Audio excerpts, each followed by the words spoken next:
नमस्कार, मैं हूं श्वेता मिश्रा अवस्थी और आप देख रहे हैं बिग फाइट लाइव। पहले नौकरी मिलने में आरक्षण और फिर प्रमोशन में आरक्षण, ये व्यवस्था दशकों से चलती आ रही, लेकिन बीते कुछ समय में प्रमोशन में आरक्षण में स्पष्टता नहीं होने से नियुक्तियां रुकी हुई थी। कुछ यही दलील राज्यों की ओर से सुप्रीम कोर्ट में दी गई, जिसके बाद सुप्रीम कोर्ट ने पहले के फैसलों को आधार बनाते हुए मामले में दखल देने से इनकार कर दिया। सुप्रीम कोर्ट ने कहा कि राज्य निर्धारित डेटा इकट्ठा करने के लिए बाध्य है और ऐसे में प्रमोशन में आरक्षण का पैमाना खुद राज्य तय करे। हालांकि इसके लिए रिव्यू करना जरूरी है। दरअसल प्रमोशन में आरक्षण का मामला 2017 से सुप्रीम कोर्ट में अटका हुआ है और इसी के चलते केंद्र और राज्य सरकारों ने याचिकाएं दायर की थी, जिस पर सुप्रीम कोर्ट ने फैसला देते हुए कहा कि कोर्ट मामले में दखल नहीं दे सकता है। अब देखना होगा कि इस फैसले का असर कब तक नजर आता है। आज बात इसी खास मुद्दे पर।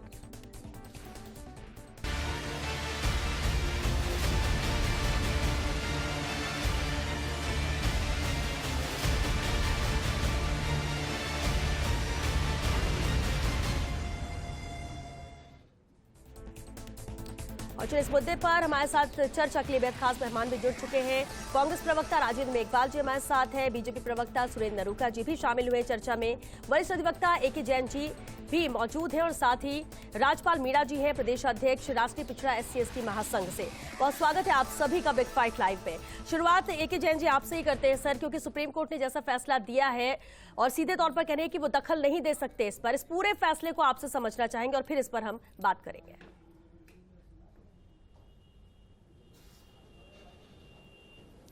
सुप्रीम कोर्ट ने आज जो निर्णय दिया है, सुप्रीम कोर्ट ने अपने निर्णय में अपने पूर्ववर्ती निर्णय जो उन्होंने एम नागराज के मामले में दिया था और जनरल सिंह के मामले में दिया था, उसी को ही वापस स्टैंड लिया है कि जो वो निर्णय दिए गए थे वही सही हैं और उससे ज्यादा हम कुछ नहीं चाहेंगे। राज्य सरकारें रिजर्वेशन के प्रमोशन में रिजर्वेशन, विशेष तौर पर ये जो विवाद है प्रमोशन में रिजर्वेशन की घंटी सुप्रीम कोर्ट के गले में डालना चाहते थे और अपनी जिम्मेदारी से भागना चाह रहे थे। सुप्रीम कोर्ट का ये मानना है, सुप्रीम कोर्ट ने एम नागराज के निर्णय में ये दिया था कि जो एडिक्वेट परमिशन का एडिकेट रिप्रेजेंटेशन का प्रोविजन है, जो सामाजिक व शैक्षणिक रूप से पिछड़े वर्ग के लिए और SC/ST के लिए, यहाँ मामला SC/ST के लिए था, उसकी सिर्फ एंट्री लेवल पर या क्लास लेवल पर या एक पर्टिकुलर ग्रुप में ही सफिशिएंट नहीं, बल्कि प्रमोशंस में भी ये देखा जा सकता है कि जो वंचित वर्ग है वो एडिक्वेटली रिप्रेजेंटेड है या नहीं है। उसके बाद एक निर्णय गलती बीच में ये आ गया था, इस निर्णय को ओवरलुक करते हुए कि ये सिर्फ क्लास और ग्रुप लेवल पर ही देखा जाएगा कि उसकी जो एडिक्वेट रिप्रेजेंटेशन है या नहीं। परंतु आज वापस सुप्रीम कोर्ट ने ये कहा है कि स्पष्ट कि एम नागराज का जो निर्णय है, जनरल सिंह का जो निर्णय है, उसमें ये कहा गया कि जो प्रमोशंस हैं और उस प्रमोशंस में भी एडिक्वेट रिप्रेजेंटेशन वंचित वर्ग का है या नहीं वो देखा जा सकता है। और इसके लिए जो डेटा इकट्ठा करना है, क्योंकि बीच में जो निर्णय था उसने कहा था कि डेटा एक क्लास और ग्रुप के इकट्ठे किए जाए, सुप्रीम कोर्ट ने कहा नहीं, जैसा नागराज के केस में कहा था, जनरल सिंह के केस में कहा था कि जो डेटाज हैं क्वांटिफाई, जो डेटा इकट्ठे करने हैं, क्वांटिफाई करने हैं कि प्रमोशन में कितना प्रतिनिधित्व और कितना प्रतिनिधित्व होना चाहिए प्रमोटेड प्रमोशनल पोस्ट पर, ये काम को ये करना चाहिए और ये कितना करना चाहिए ये राज्य सरकारों का काम है, ये सुप्रीम कोर्ट का काम नहीं है। हम सुप्रीम कोर्ट सरकारों पर छोड़ते हैं कि वो इस डेटास को इकट्ठा करें और डेटास को क्वांटिफाई करने के बाद तय करें कि प्रमोशनल पोस्ट पर वंचित वर्ग प्रॉपर्ली रिप्रेजेंटेड है या नहीं, और नहीं है तो उसको भर्ती उनको पूरा करने के लिए क्या किया जाए। तो एक तरीके से जिस जिम्मेदारी से सरकारें भाग रही थी, आज सुप्रीम कोर्ट ने ये कहा कि हम एम नागराज का जो निर्णय है उसको ही मानते हैं और उसमें किसी प्रकार के स्पष्टीकरण या परिवर्तन की आवश्यकता नहीं है। बिल्कुल बिल्कुल अहम बात आपने कही। 2006 नागराज मामले को ही आधार यहाँ पर बनाया गया। राजेंद्र मेघवाल जी, वापस गेंद अब राज्य सरकार के पाले में ही है और अब सबकी नजरें यही कि जब सुप्रीम कोर्ट ने ये कहा है तो इसे लागू भी किया जाए और जो कहा गया है रिव्यू करने के लिए वो भी किया जाए। किस गति से किया जाएगा, क्या गंभीरता से अब सरकार लेगी, क्योंकि पहले भी कई बातें कही गई, क्योंकि कुछ बदलाव तो हुआ नहीं है इसमें कि कुछ नया फैसला आ गया हो। देखिए श्वेता जी, पहले भी नहीं किया गया। देखिए श्वेता जी, ये देखिए मामला सामाजिक न्याय से जुड़ा हुआ है, सोशल जस्टिस से जुड़ा हुआ है। इसमें जो माननीय सुप्रीम कोर्ट ने ये कहा है कि प्रतिनिधित्व की अपर्याप्तता, और दूसरा उन्होंने कहा कि भाई जो आपका डेटा है, जो मात्रात्मक डेटा है, वो राज्यों को और केंद्र सरकार को रखना चाहिए। यहाँ मामला सुप्रीम कोर्ट में है और आपने जैसा कि रिपोर्ट में भी बताया कि मामला 2017 से है। ये इस देश का दुर्भाग्य है कि लगातार जो देश के संवेदनशील विषय हैं या जो मुद्दे हैं, जनता से जुड़े हुए विषय हैं, उसमें बार बार कोर्ट को दखल देना पड़ रहा है। केंद्र की सरकार इस पे कोई पहल नहीं करती है। 2017 के मामले में आज भी केंद्र के जो अटॉर्नी जनरल है, उन्होंने किस तरीके से पक्ष रखा हमने देखा। राज्य पहले से ऑलरेडी राज्य मतलब जो पदोन्नति में आरक्षण दे रहे हैं, मामला केंद्र सरकार को, केंद्र सरकार को स्पष्ट गाइडलाइन बनाकर और देना चाहिए। जब उन्होंने कहा कि भाई जो प्रतिनिधित्व की अपर्याप्तता है, तो वो तो आप सीधी सी बात है, क्वांटिफाई हो जाता है, तो उसका डेटा पूरा का पूरा राज्य भी समीक्षा करे और केंद्र भी समीक्षा करे। तो सोशल जस्टिस का मामला है, सामाजिक न्याय का मामला है और प्रतिनिधित्व का मामला है, तो बार बार केंद्र को क्यों हस्तक्षेप करना पड़ता है, केंद्र को क्यों सुनवाई करनी पड़ती है, मतलब सुप्रीम कोर्ट को क्यों बार बार इस मामले में दखल देना पड़ता है। केंद्र की सरकार 5 साल से इस मामले को लटका के रखी है केंद्र के मतलब सुप्रीम कोर्ट के पाले में। तो हम लगातार इस बात की मांग कर रहे हैं कि जो वंचित वर्ग है उनको प्रतिनिधित्व मिलना चाहिए, चाहे प्रमोशन में मिले। ओबीसी इसमें बहुत बड़ा विषय है। आपका कहना है कि केंद्र सरकार की वजह से ये मामला केंद्र सरकार की वजह से ये मामला अटका हुआ है। राज्यों के ऊपर तो राज्य सरकार के लिए कहा है यहाँ पर सुप्रीम कोर्ट ने कि राज्य सरकार अपने स्तर पर करे। केंद्र और राज्य दोनों के लिए आपने जो मेरे कांग्रेस के साथी है, उन्होंने शायद सुप्रीम कोर्ट के डिसीजन को पूरा अभी अध्ययन नहीं किया है, और अगर इसको अध्ययन नहीं किया तो इससे पहले नागराज का जो डिसीजन था, जिसमें जैन साहब ने बताया, नागराज का डिसीजन कब हुआ? 2006 में हुआ। नागराज का डिसीजन होने के बाद में जो जर्नैल सिंह का डिसीजन हुआ, उस डिसीजन वो जो 2018 में हुआ, दोनों डिसीजंस में सुप्रीम कोर्ट ने यही कहा कि जो पैरामीटर्स हैं वो स्टेट गवर्नमेंट को बताने पड़ेंगे। सुप्रीम कोर्ट के पास में कोई पैरामीटर्स नहीं है। भारतीय जनता पार्टी की सरकार की बात कर रहे हैं, केंद्र सरकार की बात कर रहे हैं। हम संविधान की जो है आर्टिकल 16 और आर्टिकल 16 में जो 4 और 4A दे रखा है, हम उस पर विश्वास करते हैं और उस अनुसरण में ही भारतीय जनता पार्टी, केंद्र सरकार हमेशा कार्य करती रही है। वह जो भी SC ST को प्रमोशन में आरक्षण हो, ये बात कह रहे हैं बार बार। मैं जैसे कांग्रेस के प्रवक्ता ने कहा, SC ST को प्रमोशन में आरक्षण नहीं हो, इस बात पे केंद्र सरकार ने कभी सुप्रीम कोर्ट को कल्पनामा दिया या केंद्र सरकार ने कभी विरोध किया? सुप्रीम कोर्ट नागार्जुन से लेके और आपके जर्नैल सिंह और जर्नैल सिंह से लेके आज तक के डिसीजन में स्टेट गवर्नमेंट से जो पैरामीटर्स जो मांग रहे हैं, क्या लंबित पड़ा हुआ है, उसके अंदर केंद्र ने पहल नहीं की। 2017 से जो मामला लंबित पड़ा हुआ है, उसमें केंद्र की सरकार को हस्तक्षेप करके और उसके ऊपर उनको निर्णय लेना चाहिए, क्योंकि केंद्र की सरकार सभी राज्यों के ऊपर इस बात का मतलब पाबंदी कर सकती है कि वो इस चीज की इम्प्लीमेंटेशन करे। आप केंद्र की सरकार अपने किसी भी मामले के अंदर राज्यों के ऊपर डाल देती है, क्योंकि केंद्र की सरकार को इसके ऊपर कानून बनाने का पूरा अधिकार है। सिर्फ राज्य ये सकते हैं कि वो अपने जो संख्या बल है या जो अनुपात है उसके अनुसार वो चीज तय कर सकते हैं, लेकिन केंद्र की सरकार को ये फैसला देना चाहिए, क्योंकि 2017 से मामला सुप्रीम कोर्ट में विचाराधीन है। राजेंद्र जी, एक मिनट, अगर इसको आप केंद्र में डाले, केंद्र राज्य के लिए बात करें, किसी में उलझ के रह जाएंगे। सुप्रीम कोर्ट ने क्या दिया है शुरू से लेकर आज तक, कहा उसे इंप्लीमेंट कितना किया गया, नहीं किया गया, कैसे किया जाएगा, कैसे? श्वेता जी, मैं आपको बार बार इसी बात का जिक्र कर रहा हूं कि मामला 2017 से विचाराधीन है। हमारे साथ है प्रदेश अध्यक्ष है राष्ट्रीय पिछड़ा SC ST महासंघ से राजपाल मीणा जी। अभी आपने सबकी बातें सुनी, AK जैन जी ने बाकायदा समझाया कि क्या ये मामला था, कैसे सुप्रीम कोर्ट ने फैसला दिया, और इसके बाद सुरेंद्र अरोड़ा जी और राजेंद्र जी भी आपने बात रखी। कहां पर कमी रही लगातार इसे लेकर और आप लोग अब इस फैसले का स्वागत भी कर रहे हैं राजपाल जी, लेकिन कैसे इंप्लीमेंट होगा, क्या इंप्लीमेंट यहां पर किया जाएगा? और सुप्रीम कोर्ट ने जो कहा है, पहले भी कहा गया था लेकिन रिव्यू कभी हुआ नहीं। राजपाल जी, इसमें ऐसा नहीं है मैडम। ये क्या है कि कांग्रेस BJP की लड़ाई में पिछड़ा आरक्षित वर्ग है, ना तो कांग्रेस इस पर ध्यान दे रही है, ना BJP ध्यान दे रही है। माननीय सर्वोच्च न्यायालय ने पहले भी कई निर्णय दिए हैं। सब्रवाल वाला डिसीजन ले लो, इंदिरा साहनी वाला डिसीजन ले लो, 2006 का नागराज वाला ले लो, जर्नैल सिंह वाला ले लो, सारे निर्णयों में क्लियर कहा है कि भाई SC ST को प्रमोशन और रिजर्वेशन दिया जाएगा, इस नियमों के तहत दिया जाएगा। रोस्टर का संधारण करके आपको बिल्कुल तथ्यात्मक डेटा तैयार करके इनको प्रमोशन में रिजर्वेशन दिया जाएगा। सभी जगह निर्णय होने के बाद भी राजस्थान सरकार में आज तक जो 20/11/97 को कार्मिक विभाग द्वारा जारी आदेश जिसमें रोस्टर का संधारण करके तथ्यात्मक डेटा क्लियर करने चाहिए थे, वो आज तक कार्मिक विभाग ने खुद ने लागू नहीं किया, तो कैसे मान लेंगे हम SC/ST को आरक्षण, प्रमोशन आरक्षण मिल जाएगा। आज इंदिरा साहनी वाले केस का निर्णय हुआ, वो भी आज तक कोई बात नहीं हुई है।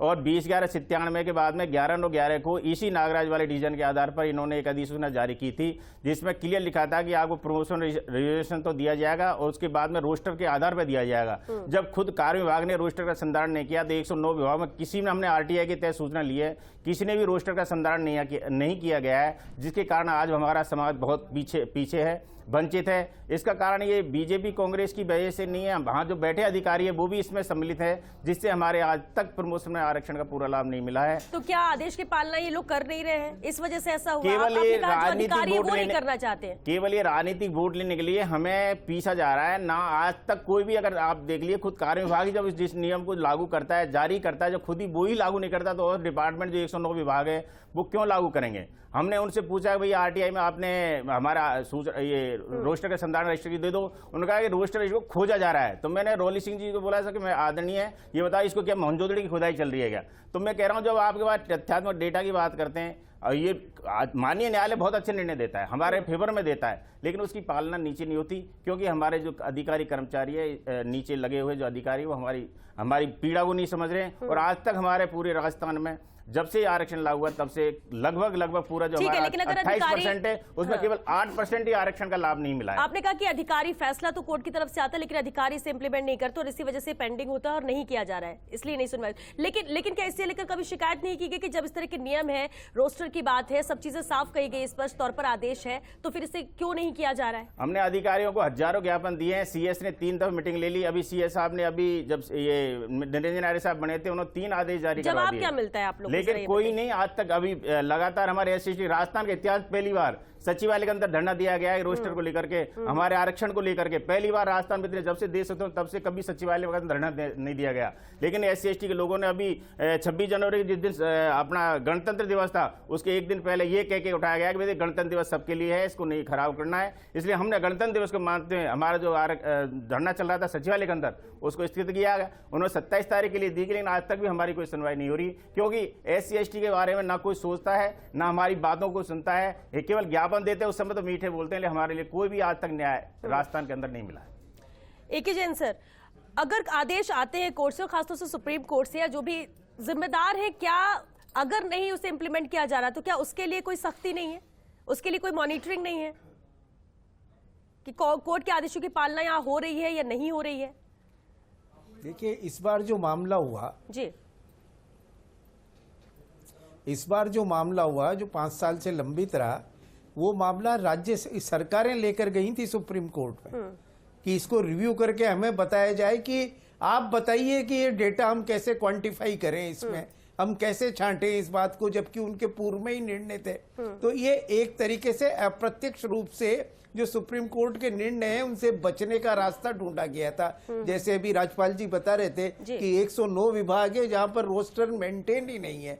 रोस्टर वो चीज है जो इस बात के लिए आधारित किया गया था कि प्रमोशनल में एडिक्वेट रिप्रेजेंटेशन अनुसूचित जाति और जनजाति को लोगों को मिले। और जब आप रोस्टर का संधारण ही नहीं कर रहे हैं तो फिर ये सारी की सारी स्थितियां पैदा होगी। फिर आप दोबारा सुप्रीम कोर्ट में जाएंगे, फिर आप कहीं कहेंगे कि सब प्रमोशन में, क्योंकि इसमें से आपकी क्वालिटी कंप्रोमाइज हो रही है, इसलिए प्रमोशन में तो रिजर्वेशन होना ही नहीं चाहिए। ये सब बातें जब सुप्रीम कोर्ट बार बार तय कर चुकी है तो उसे नए ढंग से हाई कोर्ट और सुप्रीम कोर्ट में ले जाकर उलझाने का प्रयास किया जाता है। राज्य सरकार की जो ब्यूरोक्रेसी है वो अपनी जिम्मेदारी से एक तरीके से भाजती है। कई बार कैरी फॉरवर्ड का नियम लगा दिया जाता है कि मान लीजिए 100 पद हैं, 27 पद आरक्षित थे, क्योंकि उनके योग्य नहीं मिले इसलिए उनकी जगह नियमित भर्ती कर ली गई और वो पद फिर अगले साल जोड़ लिए। और उसके बाद हमेशा जब सीनियरिटी का विवाद आएगा, जब प्रमोशन का विवाद आएगा, तो ये कॉम्प्लिकेशंस उसमें होते रहेंगे। तो एक्चुअली ये ब्यूरोक्रेसी की या जो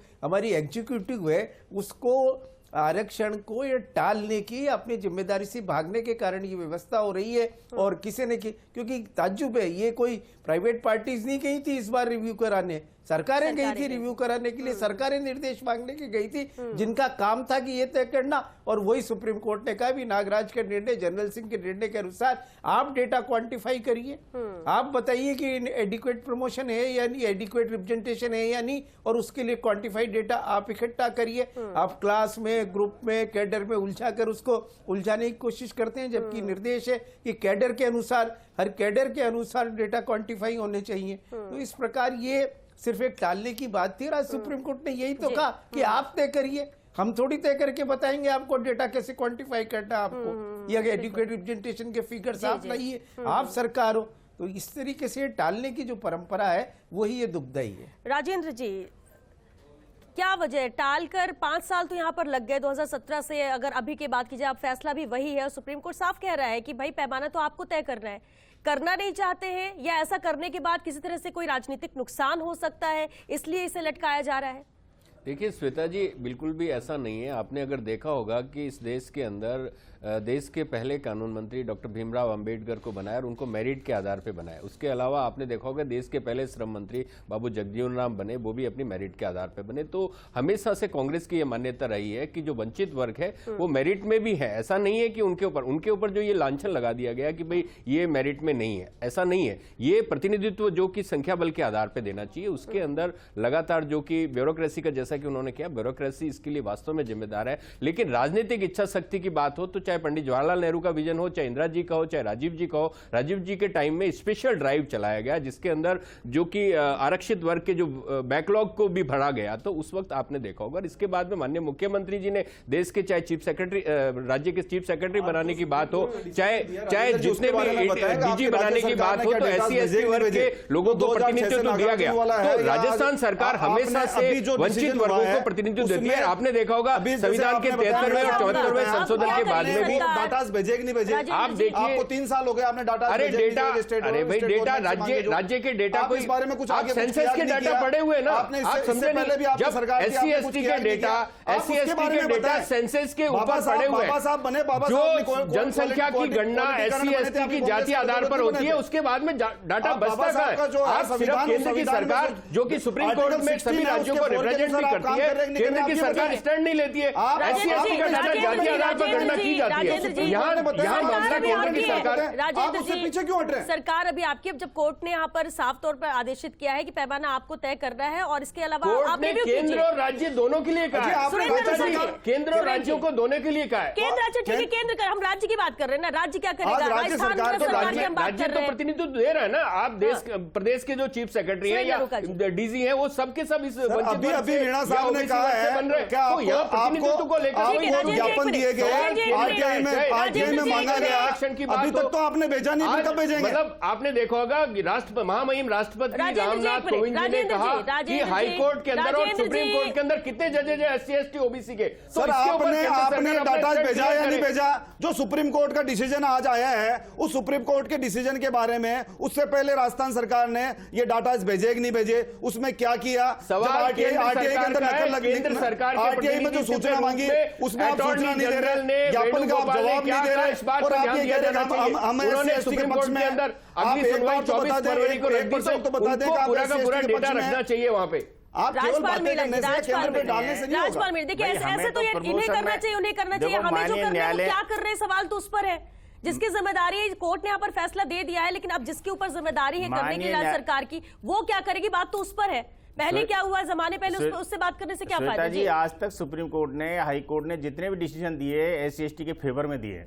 आप कोई भी निर्णय उठा के देख लें, प्रमोशन में, रिजर्वेशन वाले मुद्दे में, सब पूरे निर्णय हमारे फेवर में आए, लेकिन उसकी क्रियान्वित नहीं हुई। हमारा केवल आरक्षण केवल कागजों तक सीमित है, कागजों में अच्छा लगता है और भाषण देने में नेताओं को बड़ा अच्छा लगता है, लेकिन आज वास्तव में जमीन पर देखा जाए तो हमें केवल 28% जो आरक्षण दिया गया है, उसमें मात्र केवल 8 से 9% लोगों को ही आज बेनिफिट मिला है, जबकि आज 20% हमारा आरक्षण कागजों के अंदर चल रहा है। और कभी भी आप किसी भी समीक्षा करके देखिए, किसी डिपार्टमेंट की समीक्षा कर लीजिए, जो SC/ST का कर्मचारी है जो पहले नीचे था वो नीचे है, आज भी उसकी स्थिति वही इतनी खराब है।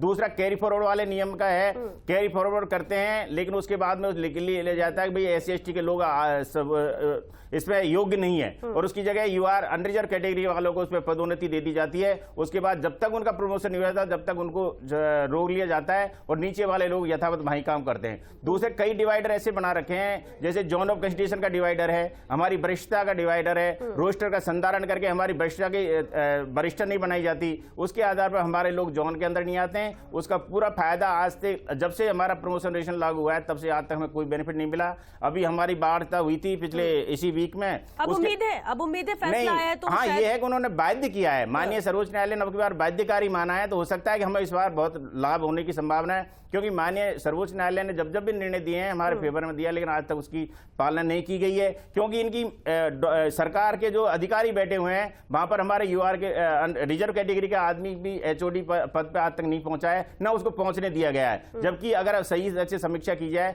आरक्षण को लागू किया जाए, तो हमारे आज के राजस्थान में 109 विभाग में लगभग 90% HOD SC/ST के बने, क्योंकि जब तक रोस्टर का संधारण सही ढंग से क्रियान्वित हो जाएगा तो हमें किसी के पीछे आने की आवश्यकता नहीं है। AK जैन सर, अभी राजपाल मीणा जी ने जो कहा कि आप भी इत्तेफाक रखते हैं कि वजह यही है, और दूसरी बात कि डेटा कलेक्ट करना क्या इतना मुश्किल है कि राज्य सरकार उसे कर नहीं सकती और उस आधार पर आगे इस काम को बढ़ाया नहीं जा सकता है, जो कि सुप्रीम कोर्ट ने कहा? क्या बहुत मुश्किल है ये, या फिर मंशा नहीं है? देखिए, ये मुश्किल नहीं है पर करना नहीं चाहते। समस्या ये कि विल का अभाव है, ब्यूरोक्रेसी जैसे तैसे कर अटका के रखना चाहती है। और जो राज्यपाल जी ने कहा कि 109 विभागों में रोस्टर का संधारण नहीं है, जबकि रोस्टर तो आवश्यक है कि आपको पहले दिन से ही रोस्टर के बना के रखना चाहिए, रोस्टर के अनुसार प्रमोशन होने चाहिए। फिर कभी आप सही कहा, कभी आप जोन ऑफ कंसिडरेशन में अटका देते हैं, कभी आप एलिजिबिलिटी का कार्य क्राइटेरिया इस तरीके से फिट कर देते हैं कि समय पर प्रमोशंस नहीं हो पाए और सबों पर मामला अटका रहे, और कहीं नहीं होता तो आप स्वयं कोर्ट में जाकर अटका देते हैं कि इस मामले को क्लेरिफाई करें, और 5 साल बाद कोर्ट कहती है कि हमने तो पहले जो कहा था वही आज करें, ये काम आपका करने का। तो ये राज्यपाल जी की जो बात है ये काफी हद तक सही है, क्योंकि ये अच्छा शक्ति की कमी होने के कारण ये सारा मामला होता है। चलिए, क्योंकि वक्त खत्म हो चुका है, बहुत शुक्रिया आप सभी का इस चर्चा में शामिल होने के लिए। तो सुप्रीम कोर्ट ने तो अहम फैसला यहाँ पर दे दिया है, और साथ ही कहा है कि यहाँ रिव्यू भी करते रहें, डेटा कलेक्ट करें, और ये कोई बहुत मुश्किल काम नहीं है। लेकिन अब पूरी जिम्मेदारी यहाँ पर ब्यूरोक्रेट्स की बनती है। हम सरकार पर भी सवाल क्या उठाए, क्योंकि काम यहाँ पर ब्यूरोक्रेट्स को करना है, और अगर उनकी मंशा नहीं होगी तो फिर ये अटका रह जाएगा। अब जबकि सुप्रीम कोर्ट के आदेश हैं तो ईमानदारी के साथ, गंभीरता के साथ इस मामले पर काम शुरू कर देना चाहिए, ताकि जल्द से जल्द ये काम भी हो और साथ ही मॉनिटरिंग भी होती रहे, क्योंकि आदेश सुप्रीम कोर्ट के हैं और आदेश की अवहेलना नहीं होनी चाहिए। चलिए, इसी के साथ बिग फाइट लाइन में आज के लिए बस इतना है। नमस्कार।